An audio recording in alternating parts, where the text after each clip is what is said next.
Ireland, Norway iyo Spain oo ka mid ah dalalka reer Yurub ayaa maanta si rasmi ah u aqoonsan doona dowladda Falastiin. Kulan la filayo in uu ka dhaco magaalada Geneva ee dalka Switzerland, waxaana lagu wadaa in ay sidoo kale tallaabadan ay ku daydaan dowlado dhowr ah toddobaadyada soo aadan ee Juun.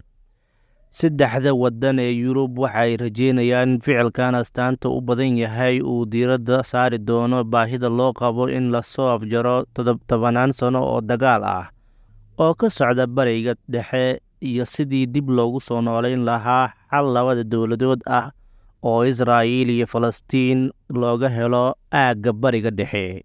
Israa'iil ayaa si cara leh uga jawaabtay, waxayna saddexda waddan ku eedeysay inay abaalgud u siiyeen argagixisada, sida lagu sheegay bayaan ka soo baxay wasaaradda arrimaha dibadda. Waxaana sidoo kale dhacday in safiiradeeda ay ka soo qaadanayso dalalka aqoonsiyada dowladeed siiyey bulshada Falastiin. Xamaas iyo maamulka Falastiin ayaa soo dhoweeyay aqoonsiga inta badan wadamada qaramada midoobay, waxayna u aqoonsan yihiin Falastiin inay tahay dowlad.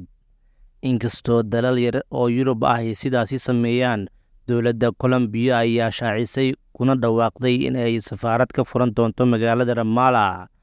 Tan iyo markii uu bilowday dagaalka Israa'iil ay ku hayso marinka Gaza ayaa waxaa dunida ka soo kordhay shacabka isbeddeldoonka ah oo ka dhiidhiyey tallaabadaas, waxaana jirtay in jaamacado waaweyn oo dalka Mareykanka ku yaala ay ka dhaceen banaanbaxyo lagu cambaaraynayo tallaabada iyo xusuuqa Gaza.